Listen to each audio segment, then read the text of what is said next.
ओम नमो भगवते वासुदेवाय। श्री विष्णवे नमः। परमात्मने नमः। अंत्यकर्म श्राद्ध प्रक्रिया का निरूपण भाग 4। प्रमाण संग्रह। अंत समय में एक बार भगवान नामोच्चारण से परम गति की प्राप्ति। प्राण प्रयाण के समय भगवान का एक बार नाम लेने मात्र से मनुष्य इस संसार सागर को पार कर भगवान के परम धाम को प्राप्त कर लेता है। प्राण प्रयाण समये यस्य नाम सकृत स्मरन् नरस्तीर्वा भवाम्भोधि मपारम याति तत्पदम। गंगा की सन्निधि में मृत्यु से मोक्ष की प्राप्ति, ज्ञान से अथवा अज्ञान से, इच्छा से अथवा अनिच्छा से जो गंगा में मरता है वह स्वर्ग तथा मोक्ष प्राप्त करता है। ज्ञान तो अज्ञान तो वापि काम तो अकाम तोपि वा गंगायां च मृतो मर्त्यः स्वर्गम मोक्षम च विन्दति। मरणासन्नावस्था में तुलसी एवं शालिग्राम के सानिध्य से विष्णुलोक की प्राप्ति। पापात्मा व्यक्ति भी यदि तुलसी की मिट्टी से लिप्त होकर प्राण त्याग करता है तो वह भगवान विष्णु की सन्निधि प्राप्त करता है। तुलसी मृत्तिका लिप्तो यदि प्राणान विमुंचति याति विष्णुवंतिकम नित्यम यति पाप सतैर्युतः। मृत्यु काल में जिसके शरीर में तुलसी चंदन का संपर्क रहता है वह भगवत स्वरूप होकर भगवान को प्राप्त करता है। मृतिकाले तु संप्राप्ते तुलसी तरुचंदनम भवेच्च यस्य देहे तु हरिर्भूत्वा हरिं व्रजेत। कदाचित तुलसी वन में पापी की भी मृत्यु हो जाए तो वह यम को भयभीत करता हुआ लीला पूर्वक प्रभु के धाम। तुलसी कानने जंतोर यदि मृत्युर्भवेत् क्वचित स निर्भस्त्य यमं पापी लीलैव हरिं व्रजेत। मृत्यु के समय जिसके मुख में तुलसी दल दिया जाता है वह चाहे कैसा भी पापात्मा हो मोक्ष प्राप्त करता है। प्रयाण काले यस्यास्ते दीयते तुलसी दलम निर्वाणम याति पक्षीन्द्र पापकोटि युतोपि वा। शालिग्राम शिला में भगवान नारायण की नित्य सन्निधि रहती है, अतः उसी सन्निधि में प्राण त्याग करने वाला विष्णु के परम पद को प्राप्त करता है। शालिग्राम शिला यत्र तत्र सन्निहितो हरि तत्सन्निधौ त्यजेत प्राणान याति विष्णोः परम पदम। अंतकाल में शालिग्राम शिला के जल की एक बूंद भी जो पीता है वह सभी पापों से मुक्त होकर वैकुंठ धाम को जाता है। शालिग्राम शिला तोयम यह पिबेत बिंदु मात्रकम स सर्व पाप निर्मुक्तो वैकुंठ भुवनम व्रजेत। दाह संस्कार से पूर्व रोने का निषेध। मृत प्राणी के लिए आत्मीय जनों को भूलकर भी रोना नहीं चाहिए, अपितु उसकी सद्गति के लिए भगवत स्मरण पूर्वक यथाशक्ति और दैहिक क्रिया करनी चाहिए। रोने से जो आंसू आदि निकलते हैं वे ही उस प्राणी को खाने पड़ते हैं। श्लेष्माश्रु बांधवैर्मुक्तम प्रेतो भुक्ते यतो वसः अतो न रोदितव्यम ही क्रिया कार्या स्वशक्तितः। कपाल क्रिया के अनंतर ही जोर से रोने का शास्त्र ने विधान किया है, उससे मृत प्राणी को सुख मिलता है। उद्यापन के बिना व्रत की निष्फलता। जीवन में कितने ही लोग व्रत करते हैं परंतु व्रत का उद्यापन नहीं कर पाते। व्रत की पूर्णता के लिए उद्यापन अवश्य करना चाहिए। जो ऐसा नहीं करता उसका वह व्रत निष्फल हो जाता है। उद्यापनम विना यत्तु यद्व्रतम निष्फलम भवेत्। मरणासन्न व्यक्ति यदि व्रत का उद्यापन न कर सका हो तो वह स्वयं या अपने प्रतिनिधि ब्राह्मण को सादर बुलाकर उनकी आज्ञा प्राप्त कर व्रतोद्यापन के अनुकल्प के रूप में अपने सामर्थ्यानुसार द्रव्य का दान कर दे। इससे शास्त्र विधि के अनुसार उद्यापन की विधि पूर्ण हो जाती है। ब्राह्मण वचनों से व्रत की पूर्णता। सदाचारी विद्वान ब्राह्मणों की वाणी में महान शक्ति रहती है। व्रत आदि कर्मों में यदि कोई त्रुटि, अपूर्णता आदि रह जाए तो वह ब्राह्मणों के वचन से दूर हो जाती है और व्रत पूर्ण हो जाता है। विप्रवाक्यम स्मृतम शुद्धम व्रत से परिपूर्तये, दान देने वाले तथा ग्रहण करने वाले की पूर्वोत्तराभिमुखता। दान देते समय दाता का मुंह पूर्व की ओर, प्रतिग्रहण करने वाले ब्राह्मण का मुख उत्तर की ओर होना चाहिए। सर्वत्र प्राङ्मुखो दाता प्रतिग्राही उदङ्मुख। आचमन के जल की मात्रा। आचमन के लिए ब्राह्मण इतना जल ले कि वह हृदय तक पहुंच जाए। क्षत्रिय के लिए यह जल इतना हो कि कंठ तक पहुंच जाए और वैश्य के लिए यह जल तालु तक पहुंचना चाहिए। स्त्री, शूद्र और अनुपतीत ये तीनों तालु से एक बार ही जल के स्पर्श हो जाने से शुद्ध हो जाते हैं। हृत्कंठ तालुगाभिस्तु यथा संख्यम द्विजातयः, शुद्धेयं स्त्री च शूद्रश्च सकृत पृष्ठाभिरंततः। आचमन के अनंतर भी पवित्री की पवित्रता। पवित्री धारण कर आचमन करना चाहिए।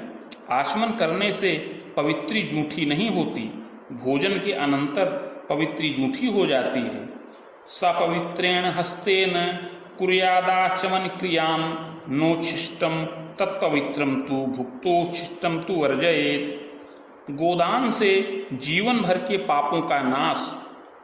गौ सर्वदेवमयी और विलक्षण प्रभाव से संपन्न है। वह पवित्र और पुण्यतमा है। उसके दान की विशेष महिमा है। गोदान करने से संपूर्ण जीवन के मन, वाणी तथा कर्म द्वारा किए गए तीनों प्रकार के पाप नष्ट हो जाते हैं। आजन्मोपार्जितम पापम मनोवाक्काय कर्मभि तत्सर्वं नाशमायाति गोप्रदानेन केशव। और दैहिक दान की गया श्राद्ध से भी अधिक महिमा।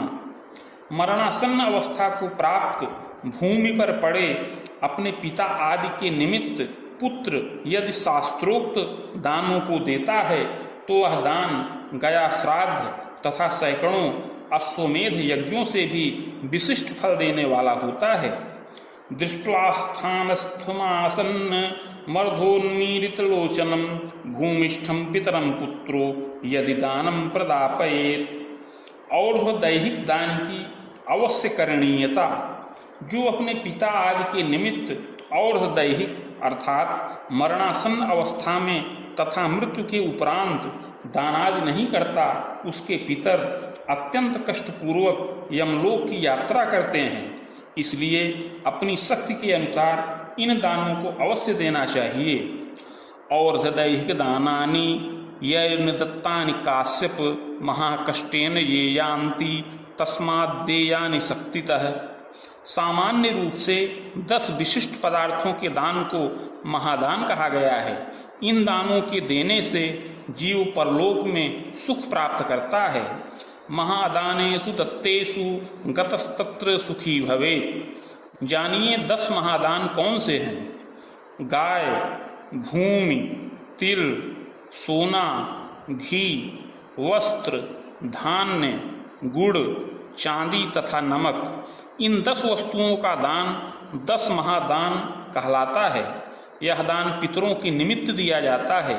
किसी कारणवश मृत्यु के समय न किया जा सके तो एकादशाह अथवा द्वादशाह के दिन करना चाहिए। गो भूतिल हिरण्याज्यम वासो धान्यम गुडानि च रौप्यम लवणमित्याहुर 10 दानान्यनुक्रमात्। जानिए 8 महादान कौन से हैं। तिल, लोहा, सोना, कपास, नमक, सप्तधान्य, भूमि तथा गौ। इन 8 का दान 8 महादान कहलाता है। ये सभी पवित्र करने वाले हैं। तिला लोहम हिरण्यम च कार्पासो लवणम तथा सप्तधान्यम क्षितिर्गावो हे कैकम पावन स्मृतम। सप्तधान्य जौ, गेहूं, धान, तिल, टांगुन, सांवा तथा चना, ये सप्तधान्य कहलाते हैं। यौ गोधूम धान्यानि तिलाः कंकुस्तथैव च श्यामांकं चीनकंचैव सप्तधान्यमुदाहृतम्। मतांतर से जौ, धान, तिल, कंगनी, मूंग, चना तथा सांवा ये सप्तधान्य कहलाते हैं। यवधान्य तिलाः कंगुः मुद्ग चाणक्यश्यामकाः एतानि सप्तधान्यानि सर्वकार्येषु योजयेत्। धान्य आदि की परिभाषा। खेत में जो तैयार फसल खड़ी है उसे शस्य कहते हैं। तुष युक्त अनाज को धान्य कहते हैं, जैसे धान। तुषा अर्थात छिलका रहित अनाज को आमान्न अथवा कच्चा अन्न तथा आग में पके हुए अनाज को सिद्ध अन्न कहते हैं। सस्यम क्षेत्रगतम प्राहुः सतुषम धान्यमुच्यते आमान्नम वितुषम प्रोक्तम सिद्धमन्नम प्रकीर्तितम। आचमन दान। पूजन में धूप, दीप, नैवेद्य, वस्त्र, यज्ञोपवीत, स्नान, अर्घ्य और मधुपर्क समर्पण के बाद आचमन प्रदान करना चाहिए। धूपे दीपे च नैवेद्ये स्नार्धे मधुपर्क के वस्त्रे यज्ञोपवीते च दद्यात् आचमनीयकम्। शव के कर्णनासादि छिद्रों में स्वर्ण प्रक्षेप तथा घृत प्रक्षेप का विधान। शव के कान, नाक आदि 7 छिद्रों में सोने के टुकड़ों को छोड़कर श्मशान ले जाना चाहिए। क्रमशः मुख में 1, नाक में 2, दोनों आँखों में 1-1 तथा दोनों कानों में 1-1 सोने का टुकड़ा डालना चाहिए। यदि सुवर्ण न हो तो इसी क्रम में घी की बूंद डालें। सुवर्णस्याप्यभावे तु आज्यम गेयम विचक्षणैः। अस्पृश्य द्वारा शव स्पर्श होने पर प्रायश्चित्त की आवश्यकता। श्मशान के लिए जाते समय शव को शूद्र, सूतिका, रजस्वला के स्पर्श से बचाना चाहिए। ऐसी स्थिति में प्रायश्चित्त करना चाहिए। प्रायश्चित्त किए बिना दाह आदि संपूर्ण कर्म निष्फल हो जाते हैं और मृतक तथा दाहकर्ता दोनों को नरक प्राप्त होता है। श्मशाने नीयमान शवस्य सूदस्पर्शे शूद्रेण वहने वा सूतिका रजस्वलयोः स्पर्शेमेव प्रायश्चित्तं विना दाहादिकृतं व्यर्थं भवेत् उभयोस्य नरकः। स्पर्शादि होने पर भगवत स्मरण पूर्वक जल से शुद्धि कर लेनी चाहिए। शूद्रादि द्वारा लाई गई दाहादि सामग्री की निष्फलता। दाह आदि में लकड़ी, तृण आदि कोई भी सामग्री शूद्र आदि से न मंगाएं। ऐसा करने से वह सारा कर्म निष्फल हो जाता है। अतः सपरिवार स्वयं सब कार्य करना चाहिए। शूद्रा नीते स्कृतम कर्म सर्वभवत निष्फलम। सामान्य रूप से पितृकर्म अपसभ्य होकर और दक्षिण की ओर मुंह करके करने का विधान है। चिता पिंड दान के अनंतर प्रेत संज्ञा। गरुड़ पुराण में एक वचन आया है, चिता पिंड प्रभृतितः प्रेतत्वमुपजायते तदादि तत्र तत्रापि प्रेतनाम्ना प्रदीयते। इस वचन के अनुसार चिता पिंड देने के बाद ही संकल्प में प्रेत शब्द का उच्चारण करना चाहिए, किंतु सूत्र 60 कन्याय से भावी प्रेतत्व का आरोप करके संकल्प वाक्यों में प्रारंभ से ही प्रेत शब्द का प्रयोग किया जा सकता है। अंत्येष्टि कर्म में 6 पिंडदान का प्रयोजन। मृत स्थान में पिंडदान से भूमि धिष्ठात्र देवता संतुष्ट होते हैं। द्वार देश में पिंडदान से गृहवास्तु अधिष्ठात्र देवता प्रसन्न होते हैं। चौराहे पर पिंडदान से मृतक शव पर कोई उपद्रव नहीं होता। विश्राम स्थान में और काष्ठ चयन में पिंडदान से राक्षस, पिशाच आदि प्राणी हवनीय देह को अपवित्र नहीं करते तथा अस्य संचयन निमित्तक पिंडदान से दाहजन्य पीड़ा शांत हो जाती है। मृत स्थाने शवो नाम तेन नामना प्रदीयते तेन भूमिर्भवे तुष्टा तदधिष्ठात्र देवता द्वारदेशे भवेत् पान्थस्तेन नाम्ना प्रदीयते तेन दत्तेन तुष्यन्ति गृहवास्त्वधिदेवता चत्वरे खेचरो नाम्न तमुद्दिश्य प्रदीयते तेन तत्रोपघाताय भूतकोटिः पलायते विश्रामे भूतसंयोग्यं तेन नाम्ना प्रदीयते पिशाचा राक्षसा यक्षा ये चान्ये दिशि वासिनः तस्य होतव्यदेहस्य नैवायोग्यत्वकारकाः चितायां साधकं नाम वदन्ते के खगेश्वर प्रेतपिंडं प्रदत्याच्च दाहार्ति समनं खग। कुशास्तरण से पूर्व अवनेजन दान का विधान।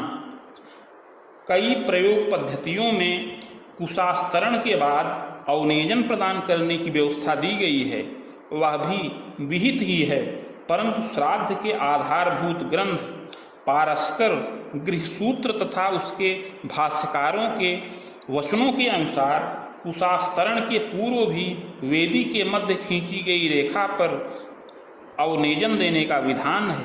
दर्भेषु स्त्रीन पिंडानवनेज्य दद्यात्, अवनेजन देकर दर्भों के ऊपर पिंडदान करें। उपर्युक्त पारस्पर गृहसूत्र पर कर्काचार्य जी का भाष्य इस प्रकार है। पिंड पितृयज्ञवदुचार यदि सूत्री तत्वात्, पिंड पितृयज्ञ वदुपचारः पित्रे। इस सूत्र के अनुसार पिंड पितृयज्ञ में जिस प्रक्रिया का आश्रयण किया गया है उसी तरह अन्य श्राद्धों में भी किया जाए। दर्श पौर्णमास में पितृयज्ञ का प्रकरण है, जिसमें पहले अवनेजन करके बाद में कुशास्तरण की विधि है। सर्वमन्नमुपादाय सतिलं दक्षिणामुखः उच्छिष्ट सन्निधौ पिंडान दद्वाद्वय पितृयज्ञोदिति। उच्छिष्ट की सन्निधि में दक्षिणाभिमुख होकर सभी अन्नों को लेकर सतिल पितृयज्ञवत पिंड प्रदान करना चाहिए। यहाँ पदार्थ क्रम निम्नलिखित है। उल्लेखन अर्थात रेखाकरण, उदकालंभन, उन्मुख संस्थापन अर्थात अंगार भ्रमण, अवनेजन, कुशास्तरण तथा पिंडदान। इस आधार पर यह प्रयोग बताया जा रहा है। जानिए शव का सिर और मुख किस दिशा में करें। शवदाह से पूर्व, शवदाह से पूर्व शव का सिरहाना उत्तर अथवा पूर्व की ओर करने का वचन है, किंतु परंपरा से उत्तर की ओर सिरहाना करना प्रशस्त है। प्राक शीर्षम उदक शीर्षम वा भूमौ निवेशयेत् ततो नीत्वा श्मशानेषु स्थापयेदुत्तरामुखम्। एक वचन यह भी है कि दक्षिण शीर्षम कृत्वा सचैलम तु शवम तथा। इसमें शव को दक्षिण की ओर सिर कर लिटाने को लिखा गया है। यह नियम सामवेदियों के लिए है। अन्य लोगों को तो उत्तर की ही ओर सिर रखना चाहिए और उत्तान ही लिटाना चाहिए। सामेतरे सामुत्तर शिरस्त्वम। दाह के समय चिता पर भूप्रदेशे शुचौदेशे पश्चादित्यादि लक्षणे तत्रोत्तानम निपात्ययनम दक्षिणा सिर सम्मुखे। चिता में शव को दक्षिण सिर करके उत्तान देह रख दे। आदि पुराण में यह निम्न वचन आया है। अधोमुखो दक्षिणादिक चरणस्तु पुमानित स्वगोत्रजेहि गृहीत्वा तु चितामारोप्यते शवः उत्तान रेहा नारी तु सपिंडैरपि बंधुभिः। आदि पुराण के अनुसार पुरुष को उत्तर की तरफ सिर करके अधोमुख अर्थात नीचे की तरफ मुख करके चिता पर स्थापित करना चाहिए तथा स्त्री को उत्तर सिर तथा उत्तान देह करके रखना चाहिए। शुद्ध तत्वादि ग्रंथों में ऐसी ही व्यवस्था है। पारस्कर गृह सूत्र के विवाह श्मशानयो ग्रामम प्रविशतात इस वचन के अनुसार देशाचार के अनुसार करना चाहिए। दाह में तुलसी काष्ठ का प्राशस्त्य। जो मृतक के सर्वांग में तुलसी काष्ठ देकर दाह करता है वह भी पाप से शुद्ध हो जाता है। तुलसी काष्ठ से दाह करने पर उस जीव की पुनरावृत्ति नहीं होती। दत्वा तु तुलसी काष्ठम सर्वांगेषु मृतस्य च पश्चात यह कुरुते दाहम सोपि पापात् प्रमुच्यते। तुलसी काष्ठ दग्धस्य न तस्य पुनरावृत्ति। नग्न शव के दाह का निषेध। नग्न शव का दाह नहीं करना चाहिए। नग्न देहम दहे नैव।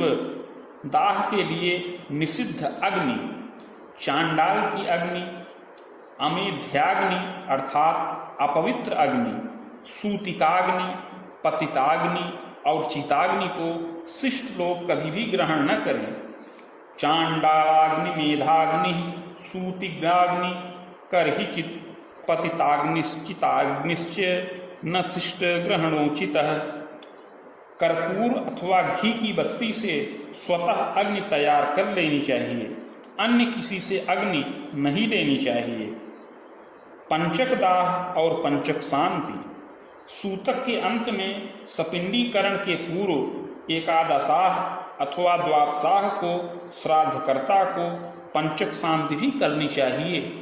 निर्णय सिंधु और धर्म सिंधु के आधार पर विशेष बात यह बताई गई है कि यदि मृत्यु पंचक के पूर्व हो गई हो और दाह पंचक में होना हो तो पुत्तलों का विधान करें, तब शांति की आवश्यकता नहीं रहती। इसके विपरीत अगर पंचक में मृत्यु हो गई हो और दाह पंचक के बाद हुआ हो तो शांति कर्म करना चाहिए। नक्षत्रांतरे मृतस्य पंचके दाह प्राप्तो पुत्तल विधिरेव न शांतिकम। पंचक मृतस्यास्विनाम दाह प्राप्तो शांतिकमेव न पुत्तल विधि। यदि मृत्यु भी पंचक में हुई हो और दाह भी पंचक में हो तो पुत्तल दाह तथा शांति दोनों कर्म करें। चिताग्नि सिर की ओर दें। दाह के समय सर्वप्रथम सिर की ओर अग्नि देनी चाहिए। सिरः स्थाने प्रदापयेत्। कपाल क्रिया। शव के आधे अथवा प्रायः पूरे जल जाने पर उसके मस्तक का भेदन करना चाहिए।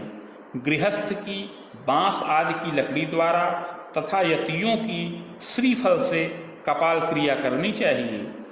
अर्धे दग्धे अथवा पूर्णे स्फोटयेत् तस्य मस्तकम। गृहस्थानां तु काष्ठेन यतीनां श्रीफलेन च। कपाल क्रिया के अनंतर रोने पर मृतात्मा को सुख की प्राप्ति। कपाल क्रिया के बाद पारिवारिक जनों के द्वारा जोर से रोने पर मृत प्राणी को सुख मिलता है।